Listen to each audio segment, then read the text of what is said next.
Lola, bakit po tayo nagmamandali sa paglalakad? Tapos, umiiyak pa po kayo. Ano po bang nangyayari? Ang dilim pa naman po sa gubat na to. Kaya halos hindi po natin makita ang daan eh. Bilisan mo na lang, Eloy. Huwag ka na munang masyadong maraming tanong. Intindihin mo na lang muna ang iyong paglalakad. Diyos ko, huwag naman sana. Lola naman eh. Kanina pa po kayo siging salita ng ganyan. Ano po ba talaga nangyayari?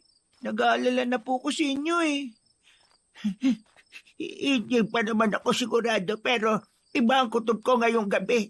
Masyado kasing tahimik. Bigla rin akong kinabahan. Tungkol po ba ito sa sinabi ni Kapitan Tano? Huwag niyo na po itong intindihin. Masyado lamang po siyang umaabuso sa pagiging kapitan niya eh. Paano kung palayasin na naman niya tayo? Saan na tayo titira? Bakit po kasi lumipat pa tayo sa baryong ito, Lola? Sana po, nanatili na lamang tayo sa bahay natin sa may bukid. Hindi tayo pwedeng manatili roon. Pati ang mga kababayo natin. Pinalayas din tayo. Bakit nga po, Lola? Parang may tinakasan tayo eh. Palagi nila tayong pinapaalis. Para bang may naghahabol sa atin. Basta Apo, sumunod ka na lang. Para sa iyo itong ginagawa ko. Sa isang liblib na baryo ng Santa Ines, nakatira sina Lola Saling at Eloy. Pero dahil madalas may nangyayaring kakaiba sa lugar, kung saan sila naninirahan, ay palagi rin silang pinalalayas ng mga tao. Ito ay tungkol sa madalas umano na pambibiktima ng mga aswang sa mga buntis at mga alagang hayop ng taong bayan. Nangyayari yon kapag nananatili sila sa lugar, para bang hinahabol sila ng kamalasan. Kaya naman ang batang si Eloy sa edad na 8 ay nakaranas ng kalupitan ng tao. Natatakot sila sa kanyang lola dahil sa kulubot na balat nito at may mahabang buhok. Kaya si Eloy na ang pumalit dito para maglako ng gasera na si Lola Saling mismo ang may gawa. Pati ang kanilang hanap buhay ay naapektuhan na rin dahil sa mga maling paratang sa pagkatao nila. Lola, palalayasin niya naman po ba tayo ng mga tao? Hindi na sumagot ang may 70 taong gulang na si Lola Saling sa tanong ni Eloy. Mabilis ang kanilang mga hakbang na parang hinahabol ng 10 halimaw. Baka sa mukha na matanda ang takot maging ang matinding pag-aalala. Kaya ganun na lang ang iyak nito nang makitang tinutupok na ng apoy ang kanilang kubo. Si Eloy ay hindi rin makapagsalita sa nadat ng itsura ng kanilang bahay. Pinalilibutan ito ng mga taong may mga hawak na sulo sa kawayan. Hindi makapagsalita si Lola Saling habang pumapatak ang masaganang luha sa mga mata. Isa-isa nilang pinagmasdan ng mukha ng mga lalaki. Nakangiti at halatang masaya sa mga ginawa. Bugso ng kanilang mga damdamin, sinugod ni Lola Saling ang nakatayong si Kapitan Tano. Walang hiya ka! Napakasama mong tao!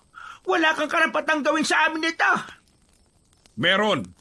Tungkulin kong pangalagaan ng mga nasasakupan ko laban sa mga aswang na kagaya ninyo! Hindi po totoo yan. Hindi kami mga aswang. Sana po kami titiran ni Lola. Wala po kayong mga hawa. Wala na akong pakialam kung saan kayo titira. Ang gusto ko, umalis kayo sa baryong ito. Bumalik na kayo sa lugar ninyo. Mga walang kwenta. Ikaw ang walang kwenta. Masama kang tao. Abat, talagang sinusubukan niyo ako, ha? Kung isama ko na lang kaya kayo sa nasusunog niyong bahay, nang mabawasan ng mga matatandang walang silbi. Ang gusto ko, hindi ko na makita mga pagbumukha niyo rito. Hindi. Hindi kami aalis dito. Ikaw ang umalis dahil isa kang halimaw. Parehong nabigla si na Lola Saling at Eloy nang sa pag-ikot ni Kapitan Tano, lumapat ang palad nito sa mukha ni Lola Saling. Siya po ang nasaktang pisngi. Bumagsak ang matanda sa lupa. Dala ng galit, sinugod ni Eloy ang kapitan at kinagat niya ang kamay na ginamit nito para saktan ng kanyang lola. Nagulat din si Kapitan Tano at binuhat nito si Eloy at inihagi sa damuhan. Napaigik sa sobrang sakit ng pagtama ng kanyang katawan sa lupa ang bata. Halos nahirapan siyang makahinga. Nag-aalalang napatayo si Lola Saling at mabilis na lumapit sa bata. Inalalayan niya ang apo niya na tumayo, habang galit na humarap kay Kapitan Tano. Napakawalang hiya mo! Pati bata pinapatulan mo! Kahit sa matandang katulad mo, pumapatol ako. Kaya huwag kang magmatigas. Umalis na kayo sa baryong ito. Mga salot kayo! Napalugmok na lang sa lupa si Lola Saling, katabi ang nakatayong si Eloy. Parang gumuho ang kanilang mundo nang makitang walang natira kahit isa sa mga gamit nila. Ito ang kauna-unahang pagkakataong sinunog ang kanilang tahanan. Kaya't isinumpa ni Eloy sa kanyang sarili na babalikan niya ang lahat ng mga taong nagpalaya sa kanila. Patutunayan niyang nagkamali ang mga tao sa paghuhusga sa kanila. Ipapahiya niya ang mga ito. Sige mga kasama, ituloy niyo lang ang ginagawa ninyo ha. Sunugin niyo pa ang bahay ng aswang na yan. Huwag na huwag kayong magtitira nang hindi na sila magtayo ng bahay dyan. Tama na! Maawa kayo! Huwag niyong gawin ito sa amin! Hayaan niyo na po sila, Lola. Ang itim ng kanilang mga budi. Mangyayari sa kanila ang ginawa nila sa atin. Bahala na po ang Diyos sa kanila, Lola. Diyos! Walang Diyos! Ako ang hahatol sa inyo! Walang magagawa ang Diyos mo! Papabor sa akin ang kalikasan sa pagtugis sa mga katulad ninyo. Tandaan niyo po yan. Mamamatay din kayo sa oras na tirik na ang araw kung saan magaganap po ang mga imposibleng pangyayari sa buhay ninyo. Pambihira! Binasahan pa yata ako ng panata ng batang ito ah! Walang magagawa ang katulad mo! Tandaan niyo po yan. Sisingilin po kayo ng sarili niyong kasalanan. Mula sa kinatatayuan ni na Lola Saling at Eloy ay dinig nila ang malalakas na sigawan ng mga tao. Parang nagdidiwang sa nawasak na tahanan na matanda. Awa ang nararamdaman ni Eloy kay Lola Saling na humahagulgol ng iyak. Habang nakaupo sa lupa, ang puso niya'y binalot ng katanungan. Matinding galit sa mga taong walang ibang ginusto kundi ang tanggalan sila ng pagkakataong magkaroon ng tahimik na buhay. Dumaloy ang masaganang luha sa mga mata ni Eloy habang nakuyom niya ang palad na nakatingin sa mukha ni Kapitan Tano. Para pa itong nang aasar na iniwan pa sila ng pagngisi. Bago umalis sa mga tao ay dinuraan pa ang harapan ng kanilang bakuran na pinagtiyagaang pagandahin ni Lola Saling sa pamamagitan ng pagtatanim ng mga halamang namumulaklak. Ito ay para mapalitan ang malungkot nilang buhay sa masiglang tanawin. Pero ngayon, naabo at umuusok na kahoy na lang ang natitira sa bahay nila. Ang bahay natin na po, sinira na ng mga taong walang mga puso. Walang awa. Ano na ang gagawin natin? Saan na tayo titira ngayon na po? Tama na po ang pag-iyak, Lola. Baka naman po kayo magkasakit. May karma din po ang mga ginawa nila sa atin. Lumipat na lang po tayo ng ibang matitiran. Saan pa? Wala na tayong ibang mapupuntahan. Sinira na ng mga tao ang bahay natin. Napakalupit nila po. Hindi na sila naawa sa akin. Wala nang maisagot si Eloy sa sakit na nararamdaman ni Lola Saling. Alam niya na kahit saan sila magpunta, guguluhin pa rin sila ng mga tao na ang tingin sa kanila ay mga aswang. Bakit sa dinami-rami ng ibinibintang sa kanila ay pagiging kampon pa ng kadiliman? Tumayo ang matanda at nilapitan ng umuusok nilang bahay. Luminga-linga muna sa paligid para masiguradong nakaalis na nga ang mga tao. Muling napahagulgol ng iyak ang matanda. Nang makitang walang halos na tirang gamit sa kanila, pati na ang kanilang mga panindang mga gasera. Wala rin silang pera na pambili ng bigas. Ang batang si Eloy ay dumanas ng mga pahirap sa ibang tao na walang ibang hinangad kundi ang maging miserable ang buhay nila. Kaya naman, hindi na natiis ni Eloy ang hindi magtanong sa matanda kung bakit sila madalas na kinatatakutan, na ang tingin sa kanila ay isang salot na hindi dapat lapitan. Lola, bakit po sila ganun? Bakit ang tingin nila sa atin ay mga aswang? Hindi naman po tayo mga aswang, Lola, di ba? Tayo pa nga pong naghahanap sa mga nilalang na nagtatago sa dilim eh. Hanggang kailan po natin titisin ang pagbibintang nila sa atin? Apo, patawarin mo ako kung ito ang buhay na kaya kong ibigay sa'yo. Hindi mo pa ito maiintindihan. Talaga pong hindi ko naiintindihan. Naguguluhan po ako kung para saan pa po ang mga ginawa natin. Para lang mapanatiling ligtas sila. Ito lang po ang napapala natin eh. Ano po ba nangyayari, Lola? Alam nyo, sawang-sawa na po ako sa ganitong kaapi ang ginagawa sa atin. Hindi ko po talaga lubos na maisip. Bakit nila tayo pinaparusahan? Wala naman po tayong mga kasalanan. Kapag kaya mo nang maunawaan lahat, saka ko ipapaliwanag sa'yo. Tandaan mong kung magbigay ka ng tulong sa iba, huwag kang maghintay ng kapalit. Mas maganda ang ikaw ang nakakatulong kaysa ikaw yung tinutulungan. Pero sa ngayon, kailangan ko munang hanapin kung saan ko naibao ng kulay berdeng mutya ng buhay. Ano pong mutya, Lola? Ang mutya ng buhay ay isang kapangyarihan laban sa mga aswang na madalas ay nambibiktima ng mga buntis. Kung minsan naman ay ginagamit para humaba ang buhay ng isang tao. May kaakibat yun na tungkulin sa nakatakdang mga laga sa mutya. Kaya po ba, kahit matanda na kayo mas malakas pa ho kayo sa kalabaw? Ano po bang itsura ng mutya? Isang hugis bilog na kulay pulang liwanag ang mutya. Para siyang bato na ang liwanag ay piling tao lang ang nakakakita. Lalo na sa liwanag ng sandatang hawak ng tagapagbantay. Para pong agimat na madalas niyong ikwento sa akin? Oo, Apo. Kaya sige na, tulungan mo na lang akong hanapin kung nasaan ang pinagbaunan natin ng haliging may kulay berdeng kahoy. Dahil sa ilalim ko mismo ibinao ng mutya.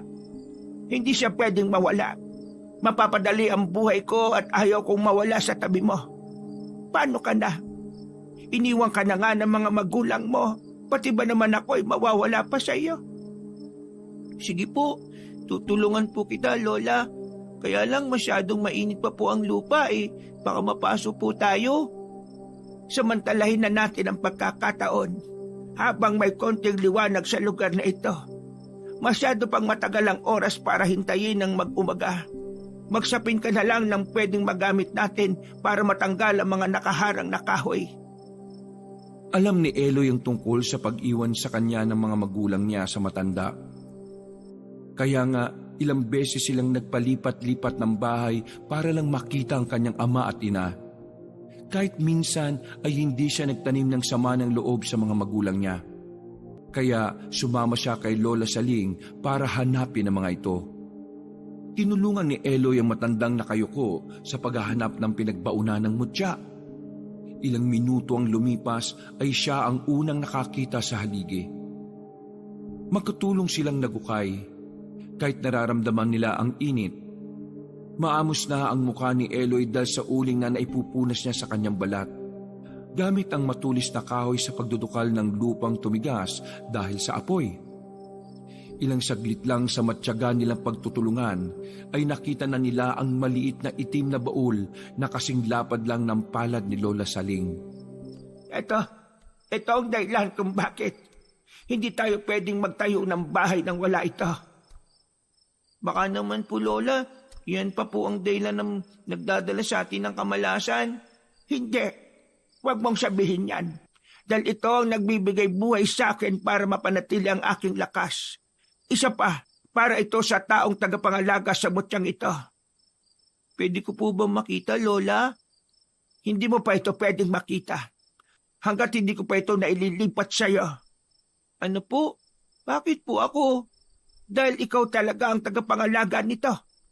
Bata ka pa lang nakatakda ka na sa mutya. Kusang nilipat sa iyo ang mutya sa sandaling umalingaw-ngawang tambol-lata sa harap ng mga halimaw. Naku, ayaw ko po, Lola.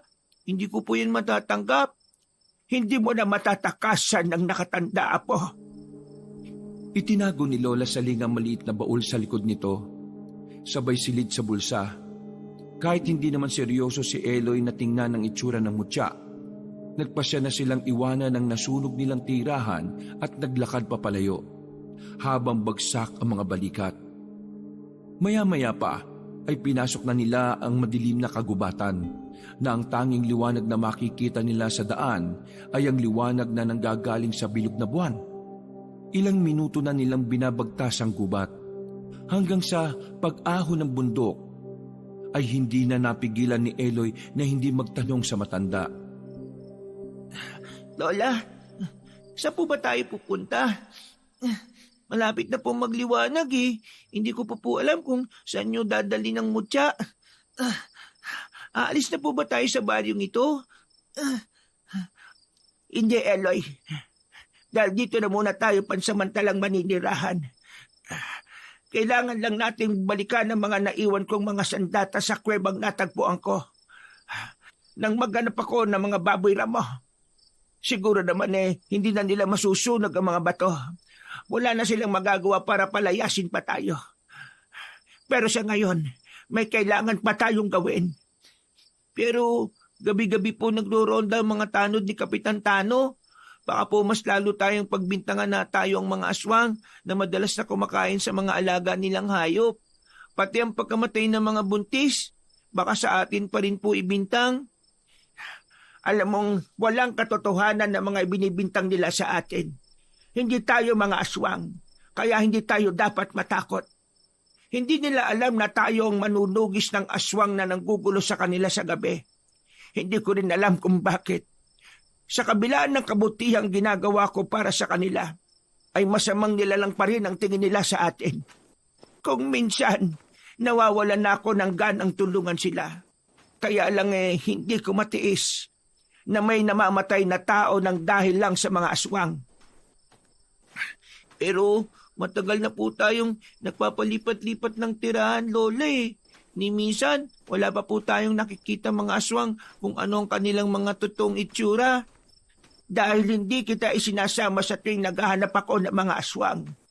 Kaya huwag mo nang hangarin na makita pa sila. Bilisan mo na ang paglalakad habang maliwanag pa ang sikat ng buwan. Saka lang napabaling ang atensyon ni Eloy sa daan na bahagyang nasisikatan ng liwanag ng buwan.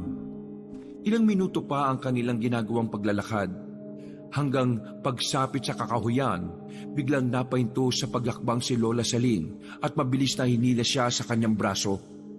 Halata ang pagmamadali sa mga hakbang na parang may nararamdaman itong kakaiba.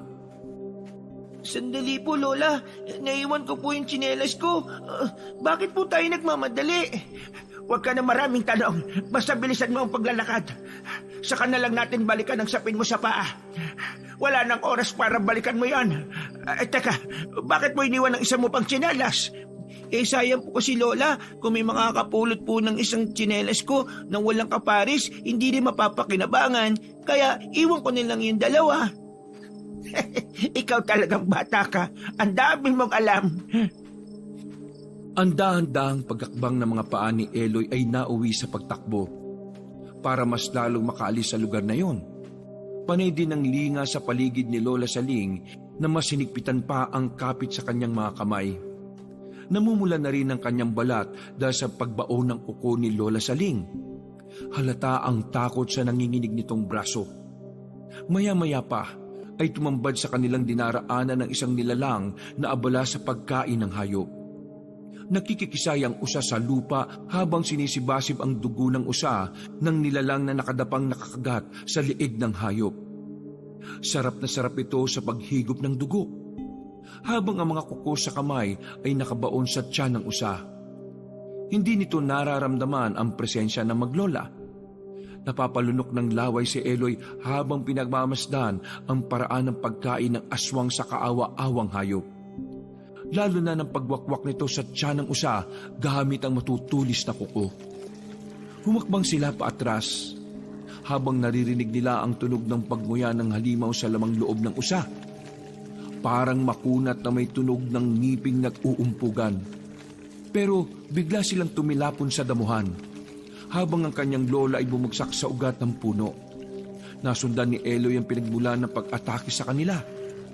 Halata ang gulat sa mukha ni Lola Saling dahil wala silang naramdamang presensya ng isa pang aswang sa kanilang likuran. Isang nilalang na may mabangis na mukhang paniki ang nakatayo sa unahan ng kanilang dinaraanan. Tumigil na rin sa paglapa ang kasama nito at tumayong lumapit sa kanila. Tumutulo ang malapot na laway sa bibig.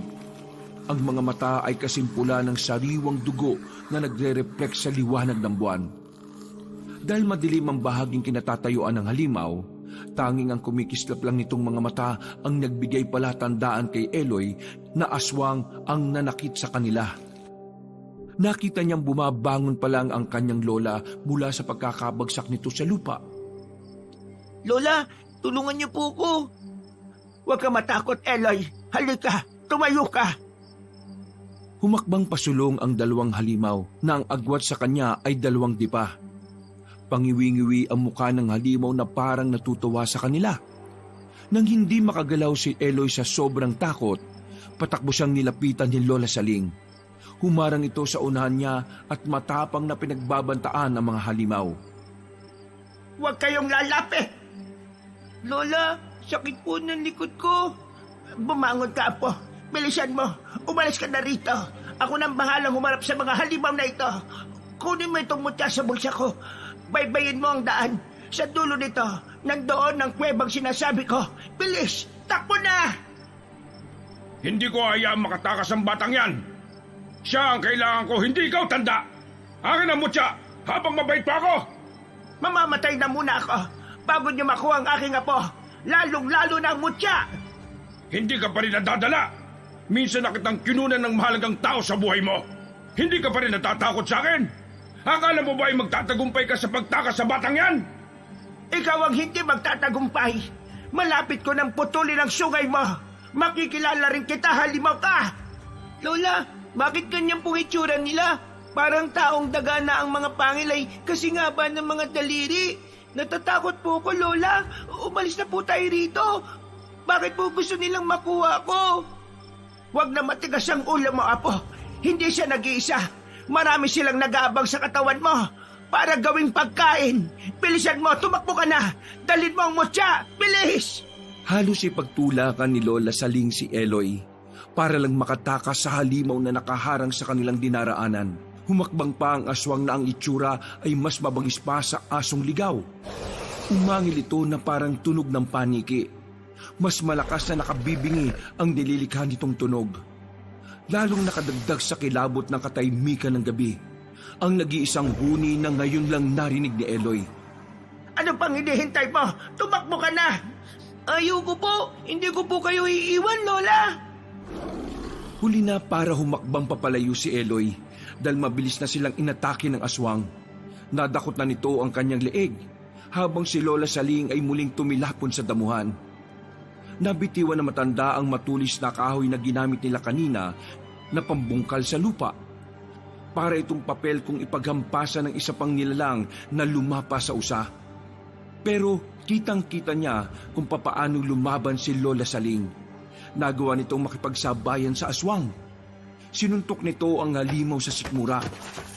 Hindi tumigil ang matanda sa pagganti ng pag-atake dito. Hanggang nadampot na nito ang matulis na kahoy. Ubod lakas nitong ibinaon ng kahoy sa nakahigang aswang. Ibinaon ni Lola Saling ang kahoy sa pamamagitan ng patalo nitong pagtarak sa dibdib ng kalaban. Nanginginig ang kamay ng aswang na pilit inaalis ang kahoy sa dibdib nito. Katapusan na ang pambibiktima mo kasama ng pinuno mo! Binalingan ni Lola Saling ang aswang na may dakot sa leeg ni Eloy. Sinipa ni Eloy ang masilang parte ng katawan ng aswang. Pero dahil sa maikli ang kanyang mga paa, ay nauwi lang sa wala ang pagpupumiglas niya. Napansin niyang dahan-dahang lumalapit si Lola Saling sa gawin nila. Nang lilingon na ang halimaw, ay mabilis na tinakbo na matanda ang kinatatayuan ng aswang. Nakita niyang hinampas na matanda ang ulo ng aswang. Kasabay ng pagpalo sa brasong may tangan sa leeg ni Eloy. Sa galit ng halimaw, sa ginawa ni Lola Saling, sa sobrang sakit ng pagkakahampas ng matanda sa braso nito, naihagis ng nilalang ang katawan ni Eloy, kasama siyang bumagsak sa damuhan. Naramdaman niya ang masakit na pagtama ng kanyang katawan sa matigas na puno ng kahoy. Maliksing kumilos sa matanda. Para makakasunod nitong inatake sa muka ang nilalang na umatake sa kanila. Nang makakuha ng pagkakataon ng aswang ay hindi kinaya ang lakas na matanda. Bigla itong nag-anyong malaking paniki. Mabilis itong lumipad para tumakas. Bago nawala ng malay si Eloy ay nakita pa niya kung paanong umiiyak na lumapit sa kanya si Lola Saling. Sa katuluyang nagdilim ang kanyang paningin. May hinang yugyog sa balikat ang naramdaman ni Eloy. Pagmulat niya ng mga mata, si Lola Saling ang katabi niyang nakatunghay sa kanyang mukha. Masaya itong iniabot sa kanya ang mainit na sabaw ng nilagang karne ng baboy ramo. Mabilis siyang napabalikwas ng bangon dahil inisip niyang panaginip lang ang lahat. Pero nang maramdaman niya ang pananakit ng kanyang leeg, maging ng kanyang likod, ay nagtataka siyang napatingin sa mukha ni Lola Saling habang hawak ang baon ng niyog na may lamang umuusok na sabaw. Paano po tayo nakaligtas sa aswang na yun, Lola? Napuruan ko siya sa ulo kaya naman nakatakas tayo. Bigla siyang nag-anyong paniki. Ang mahalaga, nakapatay ako ng isa. Sapat na para malaman nilang palaban tayo at hindi tayo natatakot sa kanila. Alam mo bang pinag-alala mo ko kanina? Akala ko'y nasaktan kang mabuti nang mawalan ka ng malay. Takot na takot ako, Apo. Akala ko'y mawawala ka na sa akin. Nasaan na po kaya ang halimaw, Lola? Hindi ko alam, Apo. Inuna kitang iligtas kesang makita kong napatay ko ba ang halimaw na yon. Natitiyak kong dito lang sa baryong ito naninira ng aswang na yon. Kung hindi ako nagkakamali, siya ang pinuno ng mga aswang. Kung may iba siyang nabiktima, maaring sa atin na naman ibibintang ang kamatayan ng taong sinaktan nila. Kaya sa susunod na maghaharap kami, sisiguraduhin kong mapapatay ko na siya. Inilingan ni Eloy ang kanyang paningin sa buong paligid. Nakita niyang nasa loob ito ng kuweba. Dahil sa dingding na bato na may nakadikit pang mga lumot. Maging ang konting tubig na umaagos doon ay lalong nagpalungkot sa kanyang pakiramdam. Pero nang makita niya ang isang sulpit, tambol na gawa sa lata, muli siyang napatingin sa mukha ni Lola Saling. Matagal na raw ang kuwebang ito. Panahon pa raw ng unang digmaang pandaigdig. Isa sa mga kuwebang pinagtaguan ng mga tao laban sa mga dayuhan. Ligtas na tayo dito, Apo. Sige na, higupin mo na ang sabaw ng niluto kong baboy ramo. Kaya lang walang asin yan dahil wala ngang natirang sangkap sa nasunog nating tirahan. Si Lola naman, sanay na po kung walang lasa kasi sabi nyo, masama ang asin sa katawan ng tao at ito ang sikreto nyo para mas lalo pong humaba ang buhay ninyo. Nakita ko po kayong nakipaglaban sa mga aswang. Para po kayong bata pa sa liksi ninyong kumilos Katulad nga ng sinabi ko, pansamantala lang ang lakas ko. Dahil nasa akin pa ang mutya. Kung ganun po, Lola, may kakayahan din kayong lumipad? Jesus Mariosep, Apo. Kumain ka na nga lang at baka kung saan pa mapunta yung usapan natin. Natawa na lang si Lola Saling sa mga sinabing yon ni Eloy. Matagal na panahon nang hindi siya nakatikim ng pagkaing may lasa ng asin kasi gusto niyang humaba rin ang kanyang buhay. Lalo na kapag kumakain siya ng mga gulay. Sinabuan lang yon at walang ibang halong pampalasa. Kaya kung minsan, kapag nakakatikim siya ng may lasang pagkain, nakakaramdam na siya ng pagsusuka dahil para sa kanya, ito ang pagkaing may masamang lasa. Naparami ang higop niya sa sabaw ng baboy ramo. Alam niyang habang natutulog siya ay nangaso ang matanda para may mailagay lang sa kumakalam niyang sikmura. Masarap magluto si Lola Saling kaya naman ganado din ng matanda na ipaghain siya ng mga pagkaing madalas niyang kinakain. Napansin din niya ang maliliit na sugat sa katawan ni Lola Saling. Dala ng pag-aalala ay nayakap niya ang matanda. May kailangan ka pa ba, Apo? Mukhang naglalambing ang apo ko, Gusto mo bang sumama sa akin mamaya? Saan naman po tayo pupunta, Lola? Baka po makasalubong na naman natin yung mga aswang o di kaya ang tanod na si Kapitan Tano. May gusto lang akong alamin sa bayan. Hindi mapapalagay ang loob ko kung iiwan kita dito. Isa pa, may hahanapin lang akong tao na pwedeng makatulong sa atin. Pero doon din po nakatira ang mga taong naggigipit sa atin eh. Huwag kang matakot. Kasama mo ako. Hindi kita pababayaan. Ang tao po bang pupuntahan natin ay makakatulong sa pag-aanap ko po sa mga magulang ko? Oo. Kaya ihanda mo ang iyong sarili. Malay mo, kung doon tayo makahanap ng pansamantalang matutuluyan, ilalapit natin ang ating mga sarili sa kuta ng kalaban. Maghanap na po ba tayo ng matitiran sa bayan? Oo. Kapag nakasiguro na ako sa mga hinala ko. Sige na, ubusin mo na iyang pagkain. Babalik tayo sa kuweba kung kailangan na uli natin ng mapagtataguan. Kukunin ko lang ang aking mga sandata na madalas kong gamitin laban sa mga aswang. Umpisa pa lang ito, Apo. Marami pa tayong pagdaraanan. Isang lata lang po ng gatas ang sandatang tinutukoy ninyo, Lole.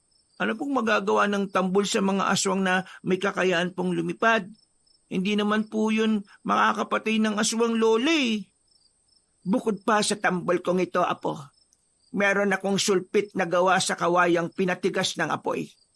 Magugulat ka sa husay ng mga sandatang yon. Lalo na ang sulpit na may kakayahang magpatigil sa daloy ng dugo ng aswang. Patitigilin nito ang paghinga ng nilalang na tatamaan ito. Paano po kung maubos ang balang gawa sa kawayan, Lola? Pwede ang kahoy o sanga ng puno. Magaling ka lang umasinta sa kanilang katawan, wala na silang ligtas. Kaya nga matagal ko nang itinuro sa iyo ang paggamit nun. Subok mo na ang husay ng sandata. Ang totoo po nagugulan ako sa mga nangyayari. Bakit po mas gusto nilang makuha ako sa inyo? Ano pong meron sa akin? Dahil sa pamamagitan mo, Apo, magagawa nila akong pasukuin. Kasama ito sa buhay ng isang pagiging manunugis ng aswang. Hahanap sila ng paraan para mahanap ang kahinaan ko. Ikaw lang ang nag-iisa kong kahinaan. Idagdag pa na alam nilang ikaw ang nakatakdang magmamana ng mutya. Isang tagapagbantay ng mutya ng buhay na magagamit nila para magpalakas ng hukbo. Hindi na nagtanong si Eloy sa matanda.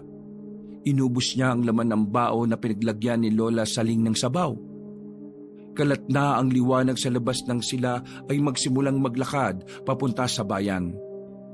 Ilang minuto rin ang kanilang ginugol para marating ang kabahayan. Pagdating nila roon ay agad napansin ni Eloy ang kakaibang kilos ng mga tao. Lola, bakit po ganyan sila makatingin sa atin? Madalas naman po tayong magpunta sa lugar na ito pero iba po ngayon. Para pong gusto nilang kainin tayo ng buhay.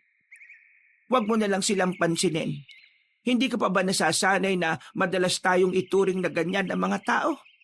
Hindi sila ang ipinunta natin dito. Tara na, bilisan mo na ang paglalakad. Hawakan mong mabuti ang sulpit. Pati po ang kanilang mga bintana, pintuan. Kung pagsaran po nila tayo ng bahay, parang may nakakaawa tayong sakit. Takot na takot sila sa pagpunta natin dito, Lola. Bumalik na lang kaya tayo. Hanggat wala tayong ginagawang masama at wala tayong sinasaktang tao, hindi ka dapat matakot sa kanila. Sila pa dapat ang magpasalamat sa atin dahil iniligtas natin sila sa mga aswang. Ipinagpatuloy ni na Lola Saling at Eloy ang paglalakad nang biglang may nagsaboy sa kanila ng tubig. Nagsisisigaw ang babaeng may hawak pa ng timba. Habang pinagmumura silang pinalalayas, sinabi nitong salot daw sila ng kanyang lola.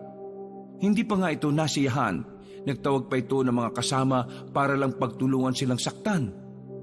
Ipinagmamalaki ng babae ang pagbuhos nito ng tubig sa kanila. Malamig ang naramdaman ni Eloy, lalo na at umihipa ang hangin na nagpanginig sa buo nilang katawan. Dumikit ang manipis na tela ng damit ni Eloy sa manipis niyang katawan.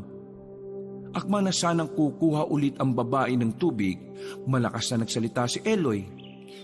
Tama na po. Bakit kayo ganyan? Para kayong mga hindi tao Ang sama po ng mga ugali ninyo. Para kayong walang mga anak. Mga baluktot po ang isip nyo. Ang lamig-lamig po. Binuhusan niyo pa kami ng tubig. Dahil sa sinabi ni Eloy, mas lalong nagalit ang babae. Ibabato sana nito ang hawak na timba nang biglang may humarang na lalaki. Kung titingnan ay nasa edad 45 taong gulang na ito. May kwintas sa leeg at taling panyo sa ulo. Nahawakan ng lalaki ang timba at ibinalik ng bato sa babae. Galit nitong sinermonan ang aling nagbuhos ng tubig kina Eloy at Lola Saling na yakap ang sariling katawan dahil sa lamig.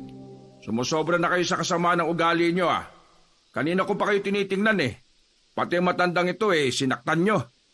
Wala kayong karapatang manakit ng tao Hindi nyo sila dapat husgahan. Dahil hindi nyo pa sila lubusang nakikilala. Kung makatawag kayo ng salot, parang wala kayong naging kasalanan Hindi pa naman ninyo napapatunayang aswang ang matandang ito. Bakit kailangan nyo pang idamay ang bata sa galit ninyo? Biglang sumingit sa usapan ng kadarating pa lang na si Kapitan Tano. Kasama ang mga tano nitong may mga dalang batuta. Aswang ang matandang yan. Kaya ko yung patunayan. Wala lang akong makuhang ebidensya na makapagpapatunay na sila talaga ang aswang na madalas na pumapatay sa mga buntis dito. Pati sa mga alaga naming hayop. Isa ka pa, Kapitan. Dapat ikaw ang magpatupad ng katahimikan dito sa baryo Ikaw pa ang pasimuno. Kaya ako nga ito ginagawa Hanggat nandito sa lugar namin na matandang yan, palagi kami magkakagulo. Hanggat wala kayong nakikitang ebidensya, hindi nyo pwedeng pagbintangan na matanda. Sa inyo namang gawin ang ginagawa ninyo sa kanila, ano naman ang mararamdaman ninyo? Bakit ka ba nakikialam dito? Sampid ka lang naman sa lugar na ito. Hindi ka rin naman taga rito Nakabili ka lang ng bahay sa dulo kung umasta ka, parang ikaw na ang kapitan. Akala mo yata, kababaryo mo na kami Lintik. Baka nga kasabot ka ba ng matandang ito Baka may lahi ka ring aswang. Paano kung sabihin ko sa inyo na may minamatsagan din akong aswang dito? At hindi ang matandang itong aswang na tinutukoy ko. Sino ka ba talaga? Hindi na mahalaga kung sino ko. Ang mahalaga, alam ko kung ano ang ginagawa ko. At nasa panig ako ng tama. Ikaw, Kapitan, saan ka ba nakaanib? Abat! Kung ayaw niyong tanggapin ang maglola na ito, ako ang tatanggap sa kanila. Ayos lang kami. May mga tao kasing sumunog sa bahay namin sa gitnang kagubatan. Kaya kami nakarating dito. Kagabi naman, bigla kaming inatake ng aswang pero walang gustong maniwala sa amin. Ang masakit, kung sino pa ang inaasahan naming tutulong sa amin, ay siya pa ang nanguna sa pagsunog sa bahay namin. Wala kaming kasalanan para palayasin kami sa aming tirahan. Totoo po, nakita at nakausap ka po namin, Kapitan. Ikaw po'y nagpasunog sa bahay namin Masaya pa nga po kayo kasama ng mga tao. Hindi ko naman tinatanggi yun Tama lang yun sa inyo. Dapat po, alam niyong labag yun sa aming karapatan bilang tao. Natutunan ko po na may mga karapatan din po kami. Imbis magalit si Mang Delo sa pagsingit ni Eloy sa usapan ng mga matatanda, ay natawa pa ito. Ang talino po ng apo ninyo, Lola. Iminulat ko lang siya sa katotohanang nagaganap sa baryong ito. Nakaranas na siya ng iba't ibang klaseng kalupitan. Kaya naman nasanay na siya sa mga lengguwahe nating matatanda. Wala akong pakialam. Gusto pa naming mabuhay kaya hindi ka namin matatanggap dito. Isa pa, maliit lang ang baryong ito. Bakit ba pinagsisiksikan nyo ang mga sarili nyo dito? Makakalis na kayo! Sagot ko sila. Kapag may nagawa silang mali, ako mismo ang magpapalaya sa kanila. Sino ka ba para utusan ako sa mga gagawin ko? Isa akong albularyo. Kaya alam kong mas kailangan ako ng mga tao rito. Kumpara sa inyo, na walang ibang ginawa kundi ang mangutong ng perang pinaghirapan ng iba. Abat, pinagbibintangan mo ba ako? Magdaan-daan ka sa pananalita mo kung ayaw mong itumba kita rito. O, kita mo na. Masakit ang mapagbintangan, ano? Anong pakiramdam? Kung sa bagay hindi ka masyadong masasaktan dahil hindi bintang yon, kundi totoo. Manahimik ka nga! Kung ayaw mong patigaw palayasin ko! Habang pinagmamasdan ni Eloy ang mga palitan ng sagutan ng mga kalalakihan sa harap niya, ay hindi niya maiwasang hindi magtaka. Bakit ba parang kakaiba ang mga pagkatao ng nasa harapan niya? Parang may hindi siya alam sa pinaghuhugutan ng galit ng dalawang lalaking nag-aaway sa pagtatanggol sa kanya.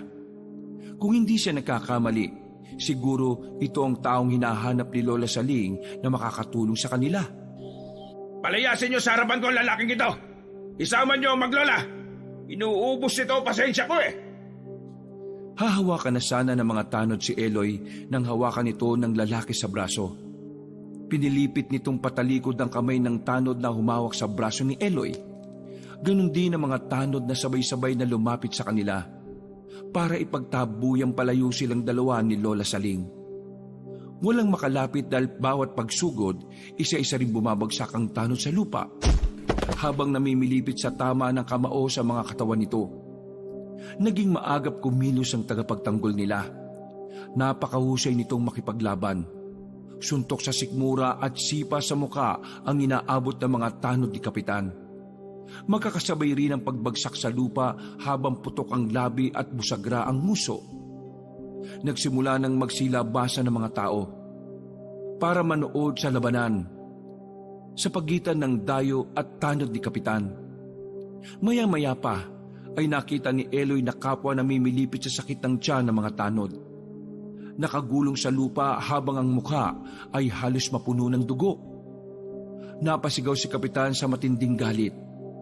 Hindi nakaimik si Kapitan na biglang namutla ang labi. Hindi ito makapaniwalang napabagsak ng lalaki ang lahat ng mga tanod nito. Kanya-kanyang daing na hindi makatayo.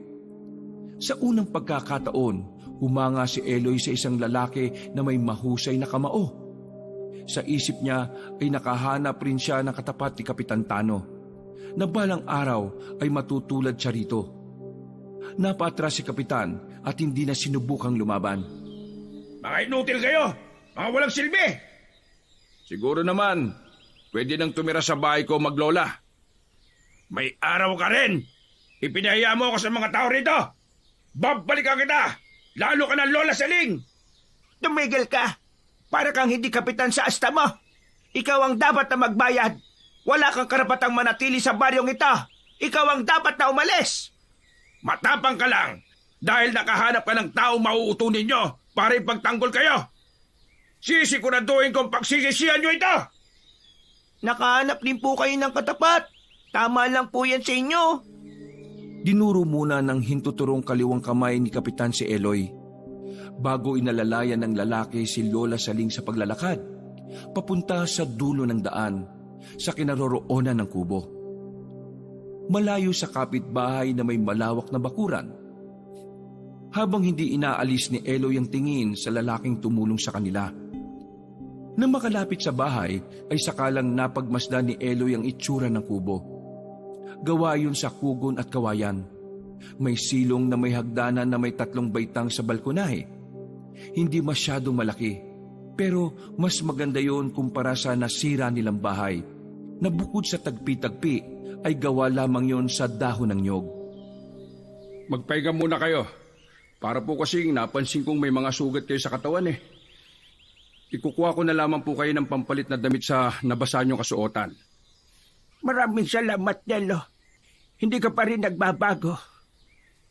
Mahusay ka pa rin pagdating sa pakikipaglaban. Salamat sa pagtulong mo sa amin ng apo ko. Mang Delo ang pangalan niya, Lola? Siya po ba yung sinasabi niyong tao na kailangan nating hanapin? Oo, Eloy. Utang natin sa kanya ang pagtulong niya. Nako, kasama po yun sa tungkulin ko. Tsak na matutuwa ang asawa ko kapag nalaman niyang nakabalik na kayo. Salamat ulit, Nelo. Huwag na po muna kayo magpasalamat sa akin. Hindi pa po kayo ligtas sa malupit na si Kapitan Tano. Sige po, simula po sa araw na ito, ay dito na muna po kayo titira. Narinig ko po ang ginawa sa inyo ng mga walang yangyon. Nang mawala sa kanilang paningin si Mang Delo, ay nagtatakang napatingin si Eloy sa mukha na matanda. Halatang nanginginig ang katawan dahil sa malamig na tubig sa katawan. Lola, ang swerte po natin, no? May nakilala tayong mabait na lalaki magtatanggol sa atin laban kay Kapitan. Gano'n na po ninyo katagal nakakilala si Mang Delo? Gusto kong makilala mo siyang mabuti. Nararamdaman kong malaki ang may tutulong niya sa atin. Saka napapansin ko, parang masyado ka na yatang maraming tanong. Gusto ko lang pong malaman lahat, Lola. Lalo na kung anong tulong ang magagawa po ni Mang Delo sa atin. Wala naman po akong sakit eh. Bakit kailangan po natin ng isang albularyo? Tulong para sa pagpuksa sa mga aswang na hukagan. Hukagan? Ano pong hukagan? Ang hukagan ay isang nilalang na umatake sa atin kagabi. Kaya kailangan natin ng tulong niya. Dahil si Delo ang may alam sa bisa ng tambol na lata at sulpit. Bukod pa ron, siya ang tagapagbantay mo laban sa mga magtatangkang umagaw sa mutya. Ang nilalang pong nakasagupan natin kagabi na kahawig ng daga ay isa pong hukagan. Pero tao po ang kanyang katawan. May sungay sa gitna ng kanilang noo. Mabalahibo rin po ang kanilang mga balat eh. Yung aswang po ang totoong pumapatay ng mga babaeng buntis. At dahil po sa kanila, kaya tayong nagdurusa. Ano po magagawa natin laban sa kanila? Ibigay na lang po natin kaya ang mutya, Lola, nang hindi na po nila tayo guluhin. Marami na ang nagbuwis ng buhay para sa mutya. Para mapanatiling hawak ito ng may busilak na puso.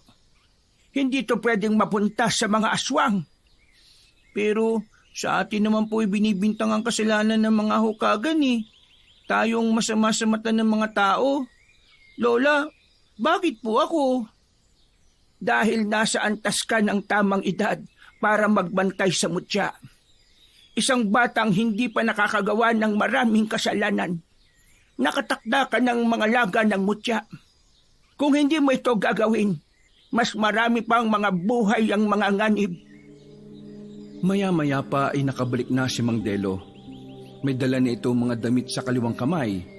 May hawak din itong maliit na baul na may lamang mga gamot para sa sugat nila.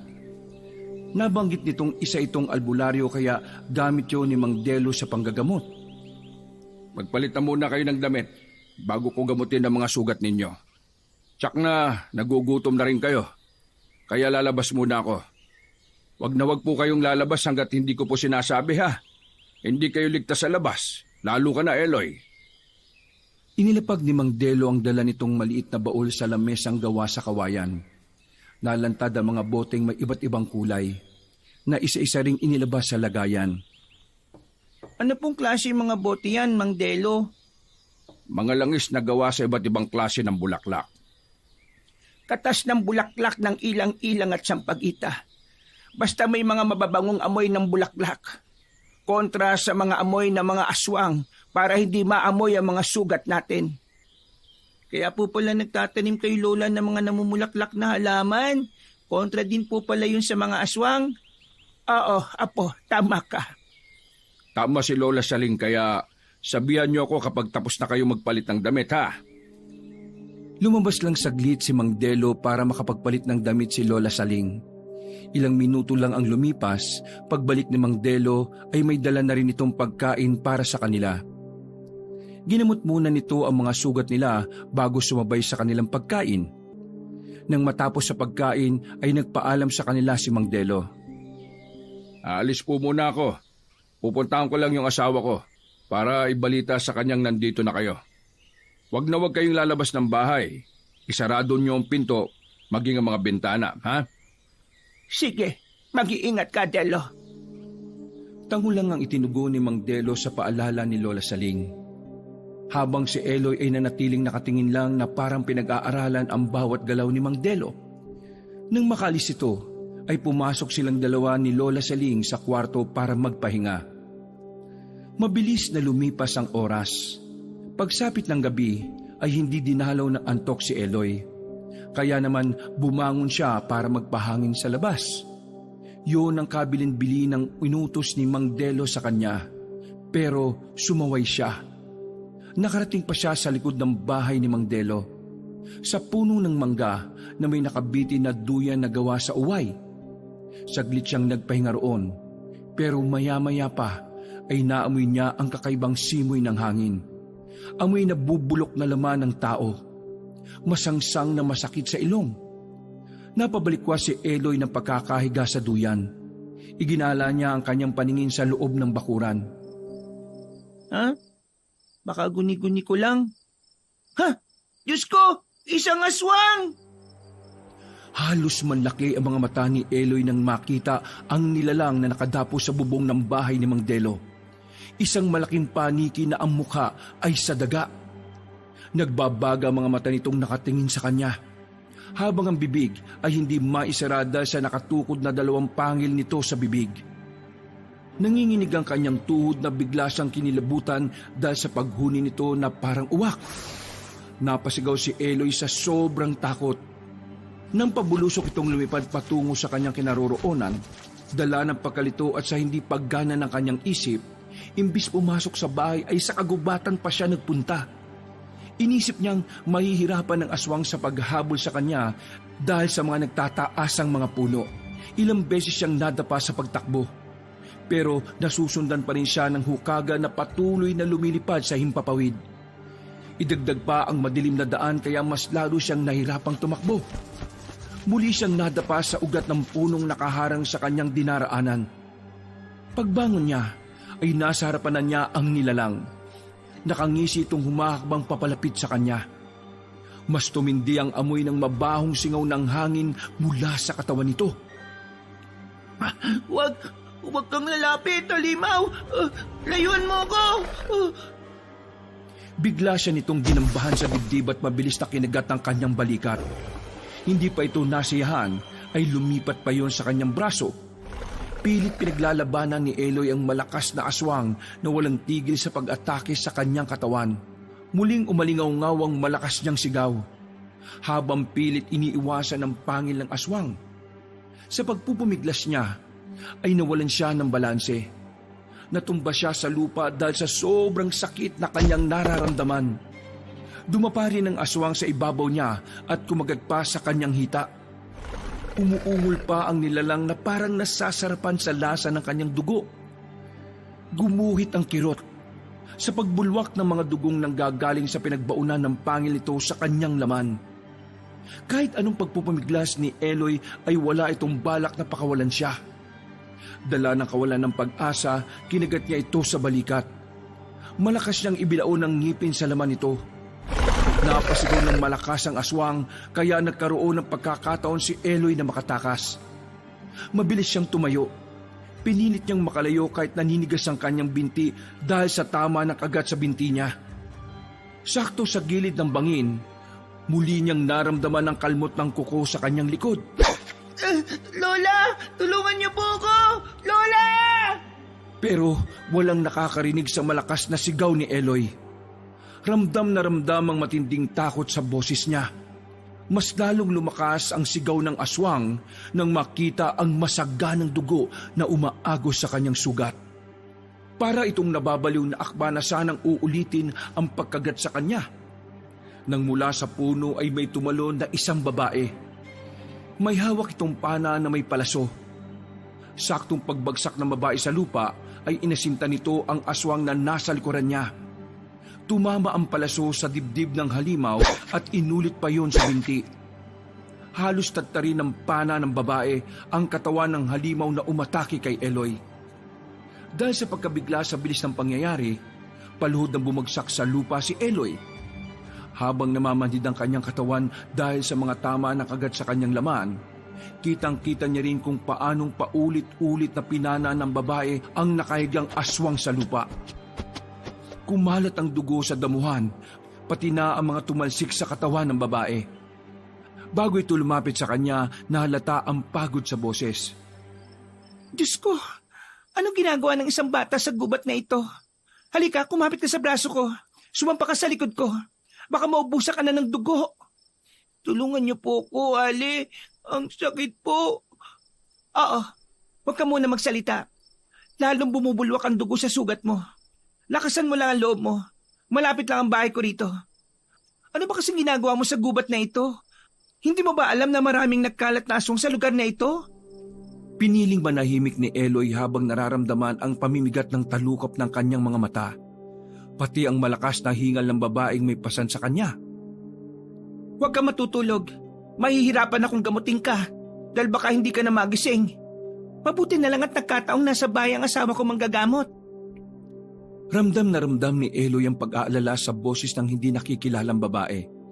Ilang saglit pa ay naramdaman niya na parang pumasok sila sa isang bahay dahil narinig niya ang paglagit-ngit ng pinto. Kahit nakapikit ang kanyang mga mata, ay parang nakikinikinita niya na maayos ang kubong pinagdalhan sa kanya. Maya-maya pa ay naramdaman niya ang malambot na higaan. Nawala sa kanyang tabi ang babae, pero ang yabag ng mga paa nito ay naririnig niyang nagmamadali. Pagbalik ay may dala na itong plangganang may tubig. Hindi niya magawang maimulat ang kanyang mga mata. Natatakot siyang makita ang itsura ng sugat na may malalim na tama na kagat sa kanyang binti.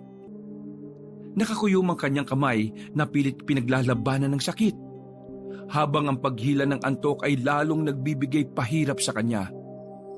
Lilinisan ko muna itong sugat mo habang inihahanda ng asawa ko ang mga gamot para sa iyo. Konting tiis lang. Maya-maya ay may tutulong na sa iyo para matanggal ang lason ng hukagan. Kapag natapos na siya sa paglalagay ng gamot, tiisin mong huwag matulog. Kailangan matanggal sa sugat ang laway ng hukagan para hindi ka mahawa sa pagiging aswang. Makamandag ang kagat nila. Isang araw lang ay tinatagal ng tao para mabuhay. At mabuhay ka man, ay isa ka ng aswang na walang naaalala, kundi ang kumain ng laman loob ng tao. Sa pamamanhid ng katawan ni Eloy ay tanda na may laso na ang kanyang dugo. Naninigas ang kanyang binting may tama ng kagat. Maging ang kanyang daliri ay hindi na rin niya maigalaw. Mas lalo siyang natatakot nang maramdaman niya ang abnormal na pagtirik ng kanyang mga mata. Hindi niya mapigilan ang pagbubula ng kanyang bibig habang umaagos ang malapot niyang laway, pati ang mainit na likidong gumuguhit sa kanyang sugat. Halos kapusin siya ng paghinga, na ang pakiramdam niya ay katapusan na niya. Hindi na siya makapagsalita para humingi ng tulong sa babaeng nagligtas sa kanya. Bawat hagod nito ng basang tela sa sugat niya, pagpigil sa hinga ang nararanasan niya. Puro pag-ungol lamang ang kanyang nagagawa. Mainit na rin ang pakiramdam niya sa temperatura ng kanyang balat. Para siyang nilalagnat at sunod-sunod na nagsusuka ng malalapot na kulay itim na likido. Lahat ng paghihirap ay nararanasan niya.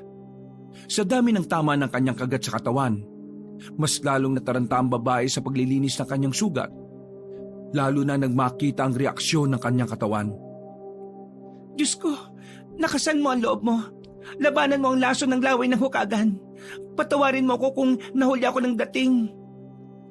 Kahit hindi nakikita ni Eloy ang mukha ng babae, nararamdaman niya ang mga luha sa mga mata nito. Nanlalamig ang palad ng babaeng mahigpit na nakahawak sa kanyang kamay. Maya-maya pa ay narinig niya ang pamilyar na boses ni Mang Delo. Punong-puno ng pag-aalalang sinapo ng palad nito ang kanyang noo. Ganon din ang umiiyak na boses ni Lola Saling. Hindi niya maisip kung papaanong nakarating ang kanyang lola sa bahay ng babaeng nagligtas sa kanya. Anong nangyari sa apo ko? Ako po ang dapat na magtanong niyan sa inyo, Lola. Kayo po ang kasama niya sa silid. Hindi niyo naramdaman na lumabas siya? Kaya nagkaganyan ng batang yan dahil sa katigasan ng ulo niya. Sinabi ko nang huwag lalabas ng bahay, pero hindi siya nakinig.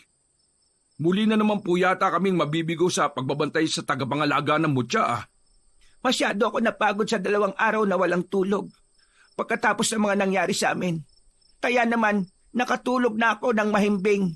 Hindi ko na malaya na lumabas si Eloy. Tulungan niyo siya, nakikiusap ako. Iligtas niyo ang apo ko. Iligtas niyo. Nagdala po ba ninyong tambol at ang sulpit? Mas makabubuting dito na muna kayo magtago ni Eloy, habang hindi ko pa nasisigurong ligtas kayo sa baryong ito. Naririnig ni Eloy ang usapan ng mga tao sa kanyang paligid. Kung pakikinggan ng mabuti, para bang matagal na silang magkakilala. Alam nila ang kanilang ginagawa. Maya-maya pa ay narinig niya ang mahihinang tambol ng tunog ng nanggagaling sa lata. Sa loob ng silid ng pinagdalhan sa kanya. Para siyang hinihila sa pagtulog. hanggang mawala na ang kirot ng sugat niya sa kanyang katawan. Napalitan ng magaang na pakiramdam. Kaya naman nalaman niyang hindi basta-basang sandata ang nadala nila ni Lola Saling, kundi mabisang pangontra rin sa sakit na dulot ng lason sa kagat ng hukagan. Dahan-dahan niyang iminulat ng kanyang mga mata na indikasyon na nabawi na niya ang nawalang lakas. Nakita niya si Mang Delo. Abala ito sa paglalagay ng langi sa mga sugat niya. Habang ang babaeng nagligtas sa kanya ang siyang nagpupunas ng kulay puting tela sa mga dugong nakadikit sa kanyang balat. Si Lola Saling naman ay walang tigil sa paghampas ng patpat sa lata para lumikha ng tunog na nakakatanggal sa sakit na nararamdaman niya.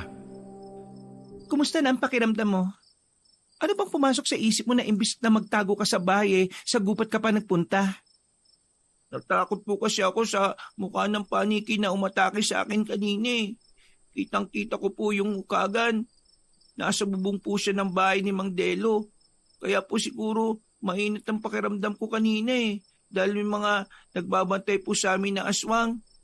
Hindi ko po naisip na mas mapapahamak po ako kung pupunta ako sa gubat.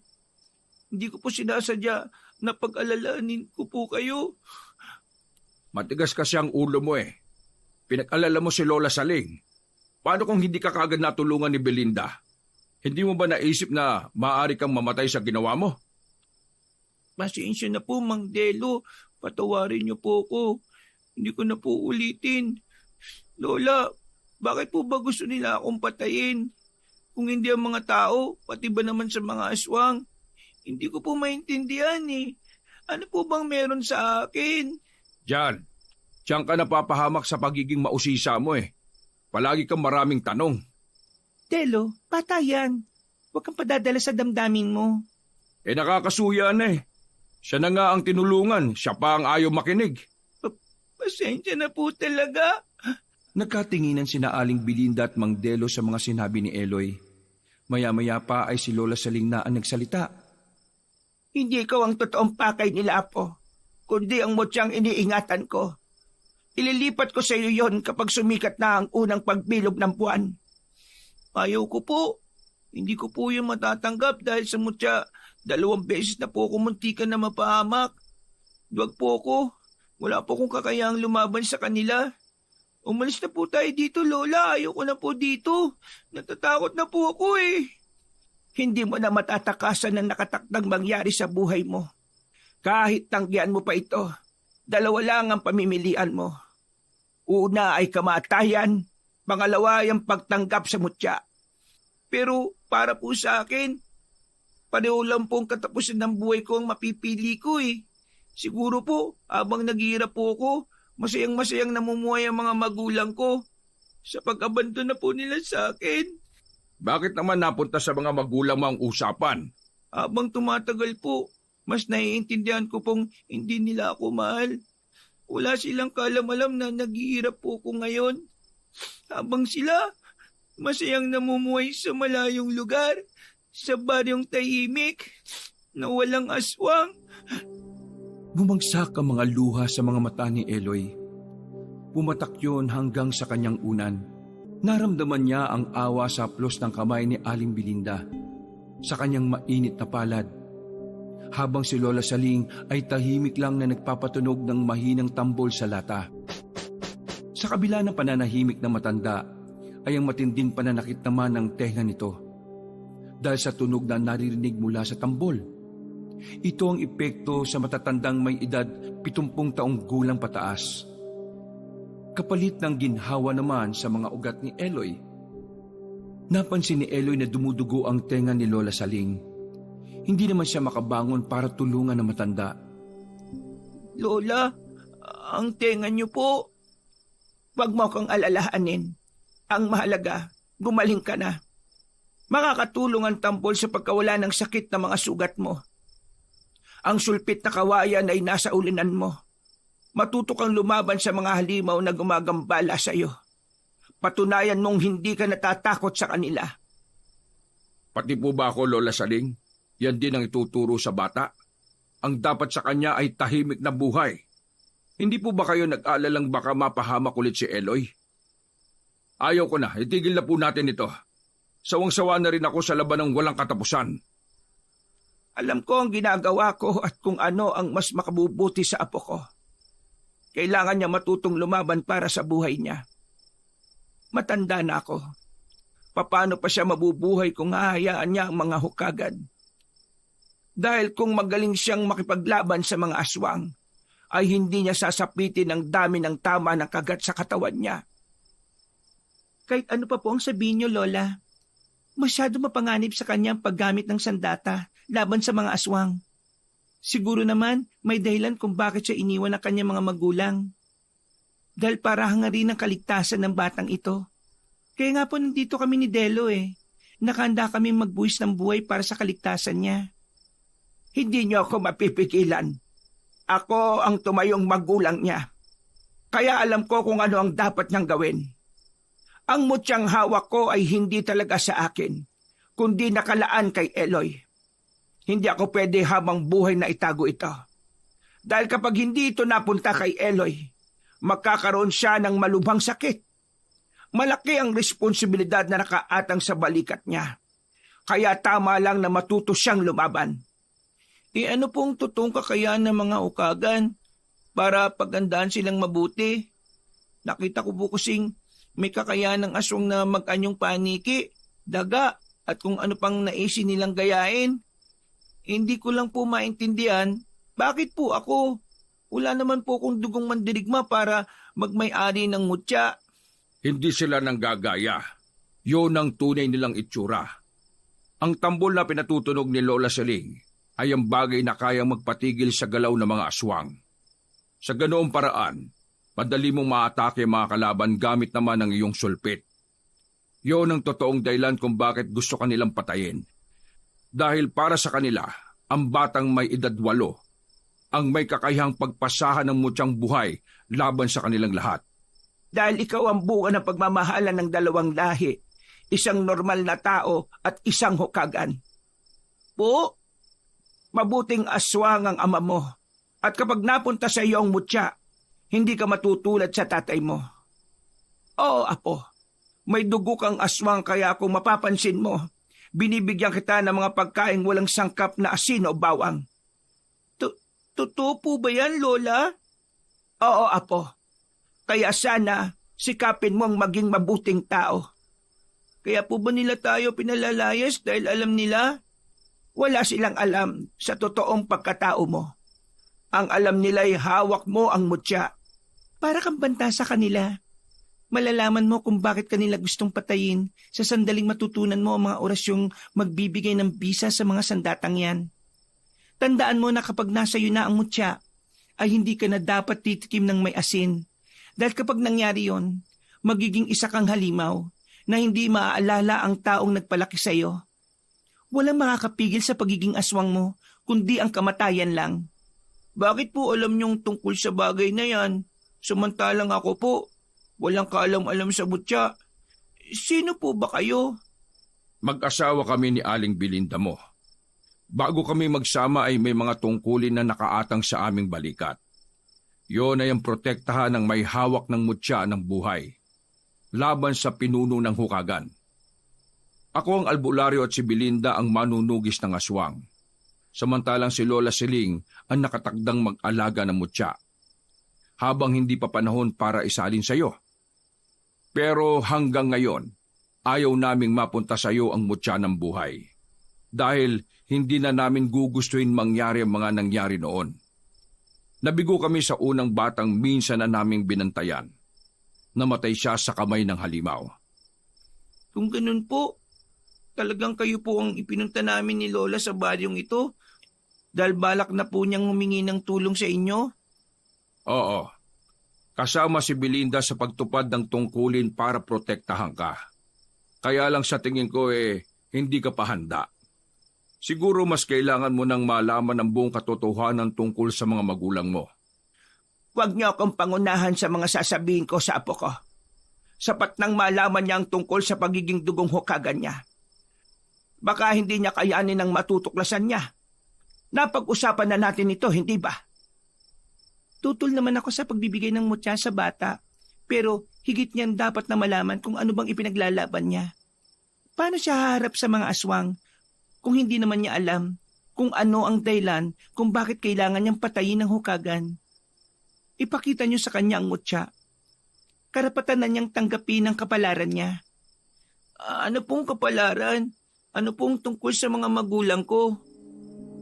Hindi na nagawa ni Eloy na magtanong nang biglang may kumalsko sa dingding ng bahay ni Aling Belinda. Saglit na natigilan sila sa pag-uusap. Tahimik nilang pinakinggan ang ingay sa labas. Inihanda ni Aling Belinda ang pana habang magaan ang paa na maingat na humakbang papalapit sa pinto. Sumilip ito sa siwang ng dingding. Maya-maya pa ay nag-aalala itong napatingin sa kanila. Elo, ibangon mo si Eloy. Kailangan natin makalis sa bahay na ito. Sa silid sa ilalim ng lupa, doon tayo dadaan. Nasundan nila tayo. Matalas talaga ang pang-amoy ng mga halimaw na yan. Lola, dali niyo mga kakailanganin natin sa pagtakas. Halika Eloy, sumampa ka sa likod ko. Napapalibutan na tayo ng mga aswang. Pati ng mga alagad nilang asong ligaw. Natalian ko na ng tela ang sugat mo, kaya hindi mo masyadong mararamdaman ng sakit. Pagkasabi ni Mang Delo ng asong ligaw, ay may umalulong na mga aso sa labas. Kasunod ang pag-alingaw-ngaw ng sigaw ng pinuno ng mga aswang. Uminit ang pakiramdam ni Eloy. Mataas pa rin ang kanyang lagnat. Masasakit ang mga sugat na pinilit niyang sumampa sa likod ni Mang Delo. Naunang bumaba sa silid si Lola Saling, habang dala ang bag na may lamang sandata. Kasunod si Aling Belinda na halata ang matinding pag-aalala sa muka. Mabilis silang tumakbo sa ilalim ng silid para baybayin ang makipot na daan patungo sa lagusan sa dulo ng pintong kanilang lulusutan. Pero hindi pa man sila nakakalabas ng pinto ay tumilapon na si Eloy kasama si Mang Delo na bumagsak sa lupa. Nakaabang sa kanila ang mga taong paniki. Mabilis silang inatake ng mga aswang. Pati ang mga asong ligaw kikipag-agawan na rin pasugod sa kanila ni Mang Delo. Maging si Aling Belinda ay hindi na rin nakaporma ng atake nito ng hukagan. Nagulat sila sa bilis ng pangyayari at hindi nila ito napagandaan. Itinuloy ni Lola Saling ang pagtugtog sa lata gamit ang dalawang patpat. Gumapang si Eloy papalapit sa matanda. Kinuha niya ang sulpit pati na ang bala na gawa sa tinik ng lukban. Lumiwanag ang kanyang kamay nang mahawakan ng sandata. Nabanggit na yon dati pa ni Lola Saling, na siya lang ang may kakayahang makakita sa liwanag ng sandata para sa kanya. Magsisisihan niyong bumalik pa kayo sa barangay na to. Wala kayong kadala-dala matapos kong patayin ang una niyong tagapagmana. Ngayon naman ang lakas ng loob niyong gamitin sa akin ang sandatang walang silbi. Tama na ang satsat. Hindi ka ngayon makakaligtas sa sandata namin laban sa iyo. Wala na kayong magagawa. Kung dati ay nakaligtas kayo sa akin, ngayon ay sisiguraduhin kong mamamatay na kayo sa mga kamay ko. Pagkatapos yung patayin ng asawa ko at mga anak, ang lakas ng loob niyong bantaan ako. Sige mga kasama, patayin silang lahat. Huwag kayong magtitira. Pasugod itong tumakbo sa gawin ni Mang Delo. Habang hindi iniinda ang tugtog na nililikha ng matanda, pati ang sulpit na ginamit ni Eloy para patamaan ang mga mata ng kalaban, ay baliwalang hindi rin ito pinapansin. Hanggang makalapit ito sa nakatayong si Mang Delo na panay ang wisik ng langis sa ibang alagad ng hukagan. Saktong makalapit ang pinuno ay tinabig ng halimaw ang boteng hawak ni Mang Delo. Saka sinuntok nito ang sikmura ni Mang Delo. Pasadsad itong bumagsak sa lupa at natapon ang kaunting langis sa boteng hawak nito. Mabilis ang ginawa nitong pagbangon at gumanti ng suntok sa pinuno. Sinalubong nito ng sipa ang muling pag-atake ng aswang na hukagan. Maging si Aling Belinda ay walang tigil sa pagpapalipad ng palaso sa ere. Isa-isang bumagsak sa lupa ang mga asong gubat na tinamaan ng pana sa pagitan ng mga mata. Asintadang walang palya ang bawat pag-atake ni Aling Belinda. Lahat ay bumabagsak sa damuhan habang bumubula ang bibig. Nagkikisay na parang nakainom ng lason. Maya-maya pa ay umalingaw-ngaw ang pagsambit ng orasyon ni Lola Saling kasabay ng tunog na malakas na pagtambol nito sa lata. Nagkagulo ang mga nilalang na umatake sa kanila. Hindi maintindihan kung saan pupunta. Sa malasay, hindi na nito maigalaw ang mga katawan. Binanggit ni Lola Saling ang isang orasyon na siya lang ang nakakaintindi. Parang musikang sumasabay sa hangin ng tunog ng orasyong nakapagpatigil sa paggalaw ng mga hukagan. Bumulwak ang dugo sa tenga, ilong at bibig na parang nasasaktan sa tunog ng kanilang naririnig. Animoy isang kutsilong ibinabaon sa loob ng tenga ang klase ng sakit na naririnig nito. Lumiliwanag ang mutyang nasa bulsa ni Lola Saling at nakita yun ni Eloy. Dahil parang may sariling isip na parang hinahatid ng hangin ang mutyang may kulay pulang liwanag. Papalapit sa kanyang kinaroroonan. Halos manlaki ang kanyang mga mata nang tumapat ito sa kanyang noo. Saglit siyang natulala na parang matagal na siya nitong kinakausap. Nakita niya ang pagbilog ng buwan at ang unang palatandaan ng pagsali ng mutya sa kanya. Biglang naramdaman niya ang pagdikit ng pulang ilaw sa kanyang noo at bigla siyang nakaramdam ng kakaibang lakas. Luminaw ang kanyang paningin. Nawala rin ang sakit ng kanyang katawan. Ikaw lang ang nakakakita sa mutyang nagbukas ng iyong ikatlong mata. Gawin mo na ang paggamit ng sulpit habang hindi pa nila maigalaw ang kanilang katawan. Ngayon ko lang napagana ang bisa ng tambol, kaya sige na, patamaan mo silang lahat sa leeg. Ganun nga ang ginawa ni Eloy. Kahit napuno ng katanungan ng isip niya, maging ang mag-asawa ay nagpatuloy sa pag-atake sa mga kalaban. Para silang nagtatabas ng tubo sa mga nilalang na nakatayo lang. Pagtapat nila sa pinakapinuno ay bigla itong nag-anyong paniki. Lumipad ito sa ere para tumakas. Naiwan ang mga alagad nitong isa-isa nilang pinatay, gamit ang pana, sulpit at ang langis ni Mang Delo. Sinigurado nilang walang matitirang alagad ang pinunong nakatakas. Kasabay ng pagtigil ni Lola sa pagpukpok sa lata, ay natumba ito sa damuhan. Kaya nawala ang atensyon ni Eloy sa mga kalaban. Agad niyang nilapitan na matandang mabilis na nawala ng malay. Bumundulang kaba sa kanyang dibdib nang makitang may dugo ang tenga nito. Katulad kanina habang ginagamot siya nito. Nangyayari yon sa matanda kapag pinapatunog nito ang tambol. Hindi niya tuloy maiwasan ang hindi malungkot. Sa isip niya, anong koneksyon ng dugo sa tunog na nililikha ng lata? Dala na matinding pag-aalala, nakalimutan ni Eloy ang mutyang dumikit sa kanyang noo.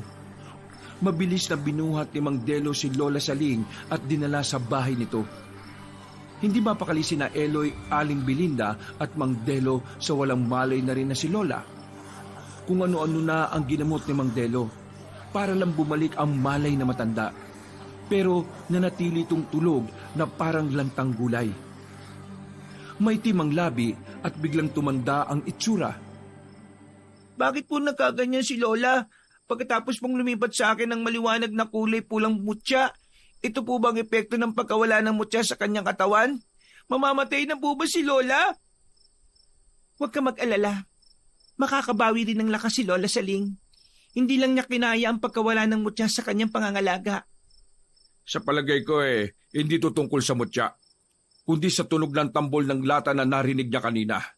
Ang ginamit niyang orasyon ang may pinakamalakas na bisa laban sa mga aswang. Bakit naman po maapektuhan si Lola hindi naman po siya aswang?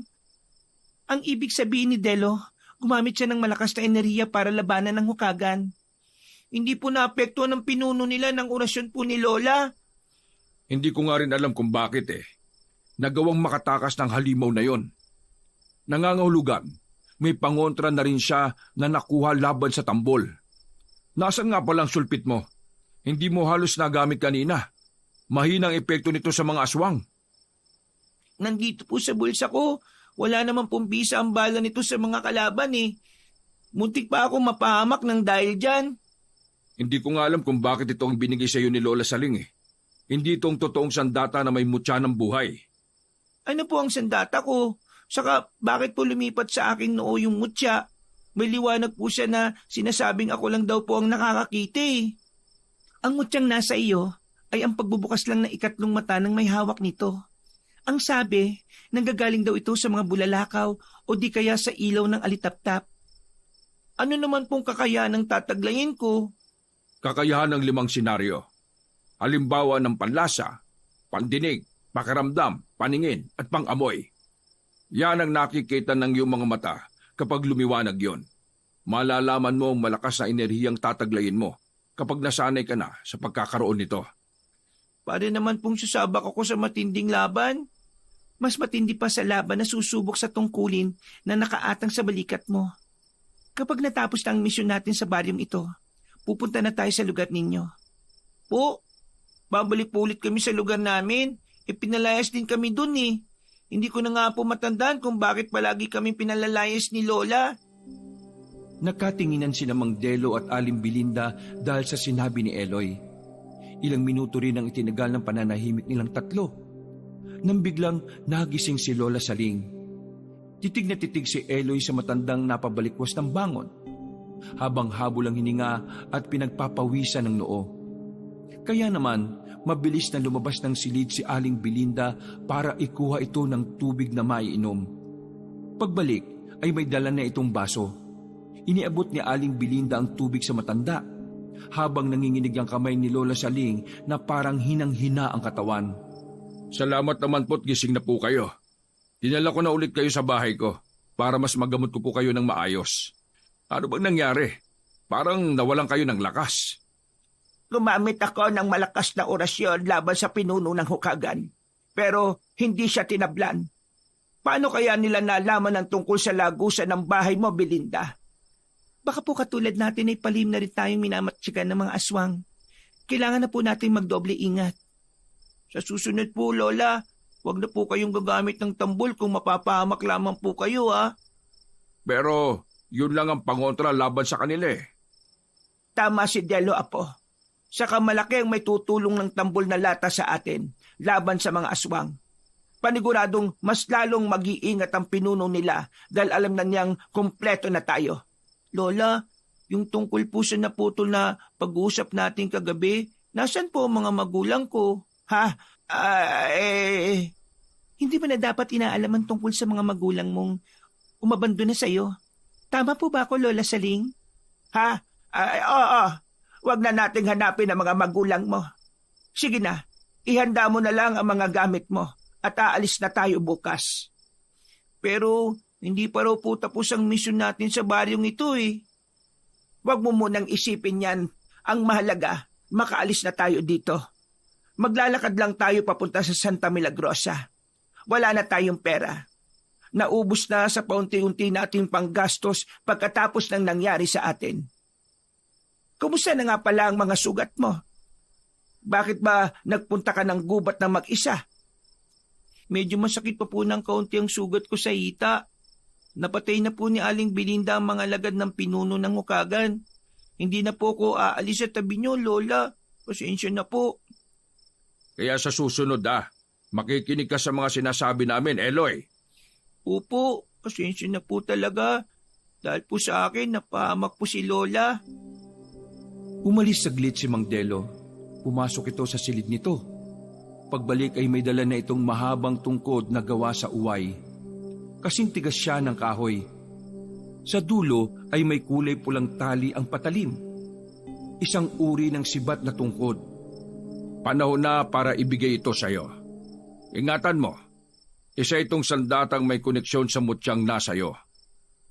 Malalaman mo na kung sino ang halimaw na umatake sa atin kagabi kapag nakita mo na ang hindi namin nakikitang mga ordinaryong tao. Pero sa umaga, kapag may araw, walang bisa ang mutya. Kaya kailangan mo pa rin maghintay sa pagdilim.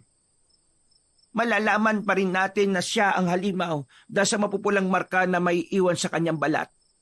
Dahil sa tambol na lata. Kung minsan, ang kapangyarihan ng mutya ay gumagana kahit sa araw, depende sa paggamit nito. Ano pong ibig niyong sabihin? Ang epekto ng tambol ay maraming kakayahan, tulad ng pulang marka sa balat ng aswang na nagpapanggap na tao sa araw. Tingnan ko lang kung makakatakas pa siya. Siya ang... Lola! Nakita ni Eloy kung paanong umiling na magkakasunod si Mang Delo. Parang sinadya nitong putulin ang sasabihin ni Lola Saling. Hindi niya maiwasang sumama ang loob dahil nahahalata na niyang may itinatago sa kanya ang mga taong nakapaligid sa kanya. Nagsisimula na sanang magtanong si Eloy nang bigla silang nakarinig ng pagtawag ng lalaki sa labas. Boses ni Kapitan Tano at kasama ang mga taong bayan, pati na ang mga tanod nito. Delo! Lumabas ka dyan! Ilabas mo, maglola! Mabilis namang hinarap ni Mang Delo si Kapitan Tano. Dahan-dahan ang naging paglapit ni Eloy sa dingding para silipin ang mga tao sa labas. Pumesto siya malapit sa bintana ng balkonahe habang hawak ang sandatang ibinigay sa kanya ni Mang Delo. Bumaba na rin ang nanghihinang matanda sa katre at lumapit sa kanya. Sabay silang nanlaki ang mga mata nang makita ni Lola Saling ang pamumulang marka sa leeg ni Kapitan Tano. Kahit nakasuot ito ng mahabang manggas para itago ang bakas, ay hindi pa rin ito matatakluban ang palatandaan ng epekto ng tambol sa aswang. Kaya alam na nilang nakita rin ni Mang Delo ang markang yon. Ang kapitan nakaharap nito ang totoong nanggigipit sa kanila. Maging ang aswang na umatake sa kanila kagabi ay si Kapitan. Nakuyom ni Eloy ang kanyang kamao. Napuno ng galit ang kanyang dibdib nang maalala ang sinapit nila sa kamay nito. Ito rin ang madalas na nagpapalaya sa kanila. Pinaparatangan sila ng kung ano-ano pero ito pala ang totoong halimaw. Gusto na nga sana niyang lumabas pero nahahawakan siya sa braso ni Lola Saling. Huwag muna, Apo. May tamang oras para dyan. Hindi to ang tamang lugar para ibuhos mo ang galit sa halimaw na yan. Kailan pa po ang tamang oras, Lola? Kapag nabaliktad na naman po niya ang pangyayari, tayo na naman po ang masama. Samantalang siya po ang totoong aswang eh. Siya lang po ang nakaligtas kagabi, kaya wala pong duda na siya ang pinuno ng mga hukagan. Matindi rin ang galit ko sa hayop na yan dahil pinatay niya ang mga anak ko. Halos nanlaki ang mga mata ni Eloy nang madulas sa matanda sa mga sinabi nito. Narinig niya ng malinaw ang mga salitang binitiwan nito. Isa lang ang anak ni Lola Saling at yun ay ang kanyang ina na matagal nang hinahanap. Hindi mo na po mababawi ang mga sinabi niyo, Lola. Patay na ang nanay ko at pati ang tatay ko. Kasama po ba sila sa pinatay ng pinuno na yan? Oo, pero Matagal po akong umasa na totoong hinahanap natin ng aking mga magulang. Pero patay na po pala sila. Yun po ba ang dahilan? Kung bakit sa tuwing nagtatanong ako ng tungkol sa kanila ay umiiwas kayo? hindi yun ang totoong dahilan, Apo. Kung ganon, ano po ang totoong dahilan? Huwag na po kayong magsinungaling. Sa halip na sumagot ay lumayo si Lola Saling kay Eloy. Kaya naman magtatanong pa sana si Eloy ay muling naputol ang kanyang sasabihin. Dahil umalingaw-ngawang malakas na boses ni Kapitan Tano habang kausap si Mang Delo. Naparito lang kami para ipakita ang katawan ng baboy Ramon na ito. Natagpuan namin wala ng laman loob ang hayop. Kawawa naman ang mga alaga ng kalikasan. Sinasabi ko na aswang talaga ang pinatuloy mo sa bahay mo, Delo. Kaya kung patuloy kang magmamatigas, mapipilitan kaming pati ikaw ay dapat na naming palayasin sa baryong ito. Subukan mo lang na magkaalaban na tayo kung sino ang totoong aswang sa atin, nang malantad na sa mga tao kung sino ang nagpapanggap sa ating lahat. Ano ba pinagsasabi mo? Huwag ka na magmaang-maangan pa. Kitang-kita na namin ang ebidensya. Mga kasama, naghahanap na mapagbibintangan ng lalaking ito. Papayag ba kayong ganituhin ang inyong butihing kapitan? Talaga palang sagad sa buto mo ang kasinungalingan mo. Isa kang kampo ng kadiliman. Kasabay ng sigawan ng mga tao na palayasin sina Lola Saling at Eloy, ay pinaulanan nito ng bato ang bahay ni Mang Delo. Sa galit ni Eloy, dinampot niya ang tambol at pinatunog yon sa loob ng bahay. Sakalang tumigil ang mga tao sa pagwawala. Kusang lumabas si Eloy para harapin ang taong bayan. Naggalit na galit sa kanila kahit wala naman silang ginagawang kasalanan. Ilalantad ko na po ang pagkatao ng iniidolo niyong kapitan. Siya ang totoong aswang. Mabilis niyang pinukpok ang tambol na lata gamit ang 2 patpat. Umalingaw-ngaw ang tunog nito na nagpatahimik sa mga tao, habang ang mga kamay ay may mga tangan pa rin na bato. Wag! Wag mong gawin yan! Hindi na po ako makakapagpigil sa ginawa mong ito sa amin. Ikaw ang totoong aswang. Walang epekto sa kanyang tambol, Eloy. Huwag mong gawin yan. Baka mapahiyakat mas lalo silang maghinalang totoo mga paratang sa inyo. Kailangan ko pong sumugal, Mang Delo. Walang ibang maasahan, kundi kami lang po ni Lola. Natandaan ni Eloy ang malakas na pagsambit ni Lola sa ling ng orasyon. Kaya naman ginaya niya yon ng sarili niyang lengguwaheng pumapasok sa kanyang isip. Sa tulong ng mutyang nasa kanya, sa pagpukpok niya ng tambol ay napataklob ng tenga si Kapitan Tano. Habang sumisigaw, nag-atrasa ng mga tao, nagtataka sa mga nangyayari.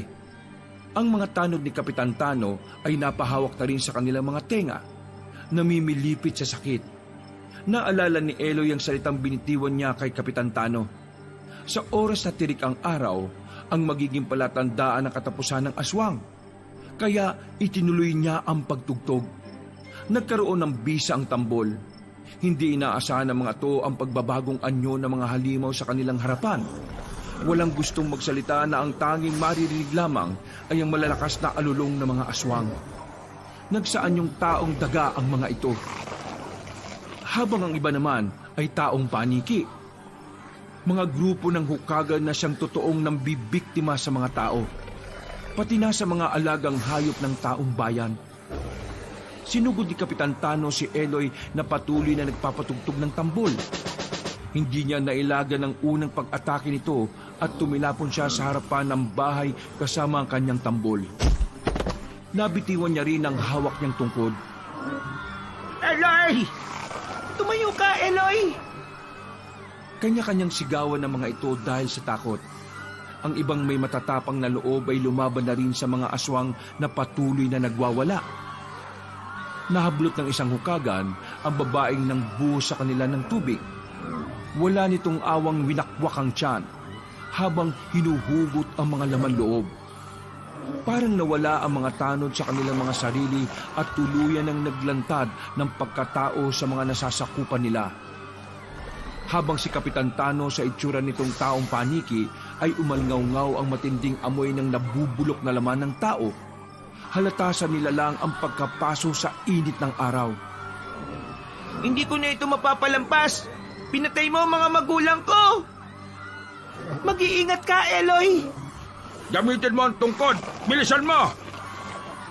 Habang abala ang mga tao sa pakikipaglaban sa natitirang hukagan, maging sina Mang Delo at Aling Belinda ay abala rin sa pag-asinta ng pana sa mga katawan ng aswang. Pinilit ni Eloy na tumayo. Mabilis nang dinampot ang nabitiwang tungkod at iwinasiwas niya sa ere ang sandata. Naramdaman ni Eloy ang pagliwanag ng kanyang noo. Alam niyang nakita rin yon ni Kapitan Tano, kaya't napaatras ito habang nanginginig ang tuhod. Paanong nangyaring nagkabisa ang mga sandata at mutya sa umaga? Hindi ito maaari! Dahil ang kabutihan ang siyang pinapakinggan ng kalikasan. Natatandaan niyo po ba ang sinabi ko? Papabor sa akin ang kalikasan sa pagtugis sa mga katulad ninyo. Tandaan niyo po yan. Mamamatay din kayo sa oras na tirik ang araw kung saan magaganap po ang mga imposibleng mangyayari sa buhay ninyo. Ang kamatayan ninyo. Hetong sa inyo!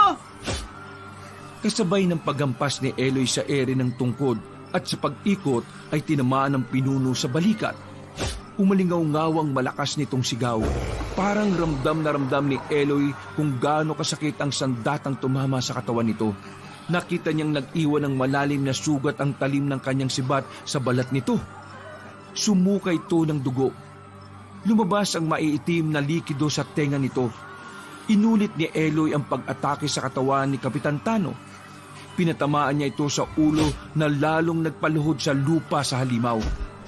Pinilit nitong tumayo, pero lumapit na si Mang Delo at binuhusan na ito ng langis na lalong nagpalitaw sa malalagari nitong mga ngipin. Dahil sa matinding sakit ng pagkapaso, malakas na napasigaw si Kapitan Tano. Hindi pa nasiyahan, inasinta naman ito ng pana ni Aling Belinda. Naluluhang nilapitan ni Lola Saling ang pinuno ng aswang at dinampot ang tambol sa kapinatugtog yon malapit sa tenga nito. Para sa aking anak na pinatay mo, mamamatay ka na! Sa saliw ng tugtog ng tambol na gawa sa lata, umalingaw-ngaw ang tunog sa buong baryo. Natumba ang mga hukagan kasama si Kapitan Tano. Tumitirik ang mga matang nahiga sa lupa. Habang nagkikikisay na parang nalalason, bumubula ang bibig na walang tigil ang paglitaw ng mapupulang marka sa mga katawan. Indikasyon ng pagkapaso ng mga aswang. Tuluyan nang nawala ang kanilang mga kakayahan at unti-unting nagbalik sa totoong itsura. Isang maliit na patay na paniki si Kapitan Tano.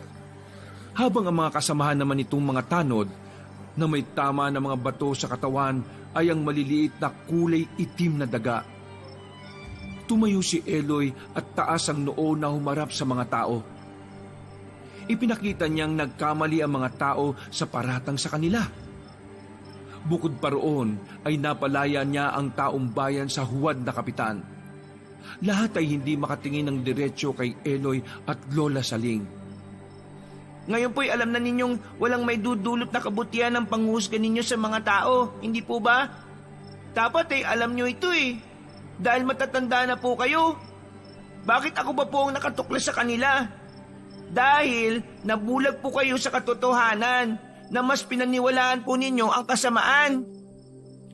Walang nakapagsalita sa mga tao kundi ang pagbibigay ng pasasalamat at paghingi nila ng tawad ang narinig ni Eloy. Isa-isang dinampot ni Eloy ang mga gamit lalo na ang tungkod. Saka nauna sa paglalakad para lisanin na ang lugar ng Santa Ines. Tahimik na sumunod sa kanya si Lola Saling, maging sina Aling Belinda at Mang Delo. Parang nakahalata sa pagiging tahimik ni Eloy. Ilang oras silang naglakad sa pagbaybay ng daan sa kagubatan. Pasado 3:00 na ng madaling araw nang marating nila ang karatig na baryo ng Santa Milagrosa. Ang lugar kung saan siya isinilang. Pagdating nila sa maliit na daan kung saan kaliwat kanan ang mga nakatayong bahay na gawa sa dahon ng anahaw at kawayan, tahimik dahil tulog na ang mga tao. Tanging ang pagtahulang ng mga asong nakatali ang maririnig dahil sa presensya nila. Naramdaman ni Eloy ang pagod, pati ang pananakit ng kanyang dating mga sugat. Pero pinilit niyang maglakad. Walang gustong unang magsalita. Nakikiramdam sila at hinihintay kung saan sila titigil sa paglalakad. Hindi pa siya handang makipag-usap sa matanda. Alam niyang ang bahay nila ay nasa gitna ng bukid. Napataniman ng mga gulayin. Pagdating nila doon, ay marami nang namatay sa kanilang mga tanim, na malungkot din ang itsura ng bahay na nawala ng taong nakatira. Parang walang buhay. Diretso siyang pumasok sa dati niyang silid. Pagod ang katawang humiga sa lumang katre. Narinig niya ang pag-uusap ng 3 sa sala. Hayaan na muna natin makapagpahinga. Hindi madali sa kanya ang tanggapin ng mga nangyari. Sa edad niyang yan nakaranas na siya ng kalupitan ng mga tao.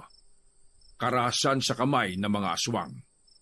Magpahinga na rin po kayo, Lola Saling. Mas kailangan ninyong maging matatag. Alalahanin po ninyong mahina na kayo dahil wala na sa inyong mutya. Meron pa tayong mas kailangang paghandaan. Kailangan nating maihanda si Eloy sa pagdating ng panibagong pagsubok sa kanyang buhay. Dala na matinding pagod ni Eloy sa paglalakad, agad siyang nakatulog ng mahimbing. Panatag ang loob na wala ng mga taong magpapalaya sa kanila dahil lalaban na siya. Kinabukasan, may hinang yugyug sa balikat ang tuluyang nagpagising kay Eloy. Pagmulat niya ng mga mata, ay si Lola Saling ang nakita niyang nakatunghay sa kanyang mukha. Napansin niyang tumanda na ang itsura nito. Parang nawala ang tampon niya sa matanda at nayakap niya ito ng maigpit dahil sa awa na labis namang ipinagtaka na matanda. Bakit apo? Nananaginip ka ba? Humihingi lang po ako ng pasensya dahil sa naging reaksyon ko po kahapon. Nabigla po ako at sumama ang loob ko. Huwag kang humingi sa akin ng tawad, Apo. Marami ka pang hindi nalalaman sa totoong mga nangyayari sa paligid mo. Ngayon pa lang ay humihingi na ako sa iyo ng tawad. Tandaan mong mahal na mahal kita, Apo. Wala kong ibang hinangad kundi ang mapangalagaan ka. Tandaan mong mahal na mahal ka rin ng mga magulang mo. Kung sakaling dumating na ang oras na kailangan mo na silang harapin, lagi mo silang iisipin na naging mabuti silang tao bago sila nagkaganon. Napatanggal sa pagkakayakap si Eloy at seryosong napatingin sa mukha ng matanda. Ang mga nabibiktima ng kagat ng hukagan ay nabubuhay sa pagkakataong isa na silang halimaw. Walang nakikilala, walang kakayahang magpalit ng anyo bilang isang tao. Nagtatago sa kabundukan para mambiktima at sila ang pinakahuli mong misyon, Apo. Misyon? Ano pong misyon?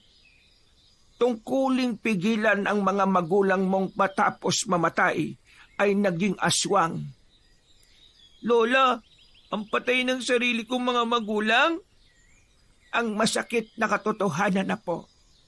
Sa parte ng pagiging antingerong mga ngalaga sa mutya.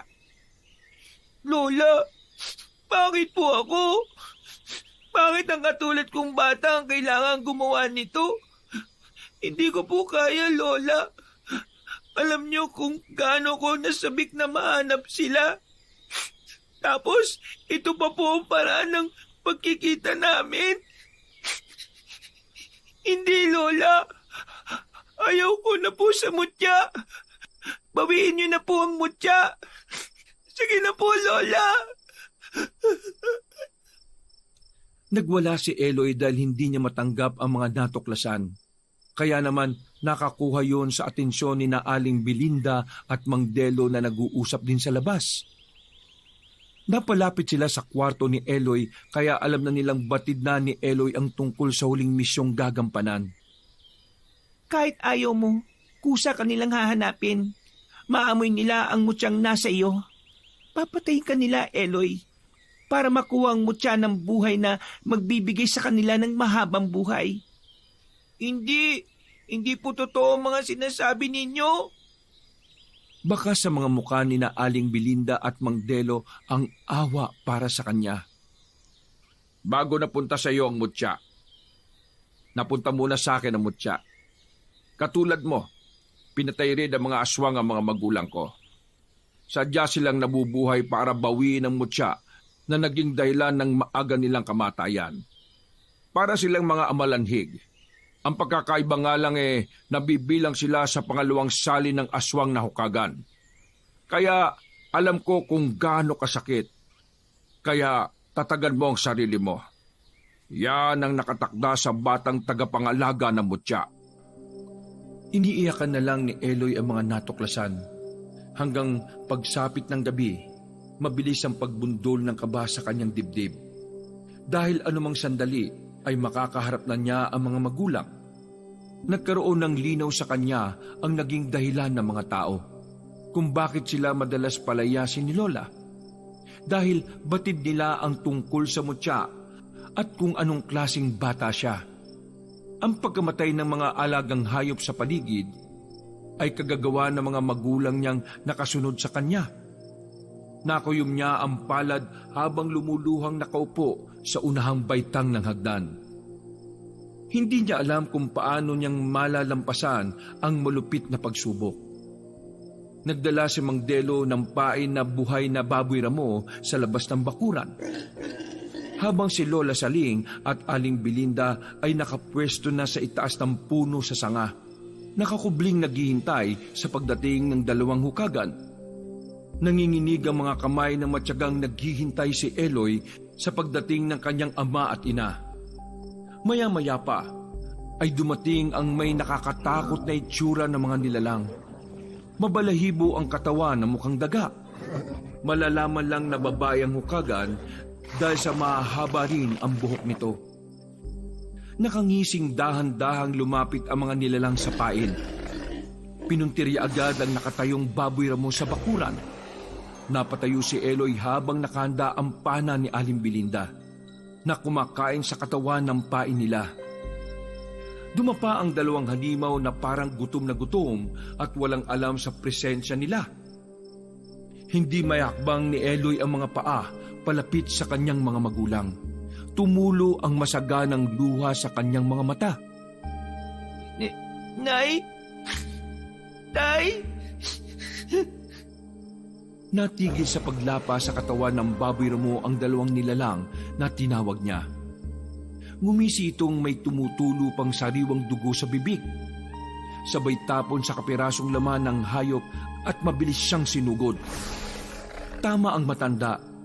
Hindi na ito nakakakilala dahil sa isip nito ay mga halimaw silang dapat patayin ang may hawak ng mutya. Lumabang ka! Huwag kang paapekto sa isiping mga magulang mo sila. Papatayin ka nila. Hindi na sila mga magulang mo. Iniumang ni Eloy ang hawak na tungkod sa mga kalaban habang iniisip na hindi na sila ang mga magulang.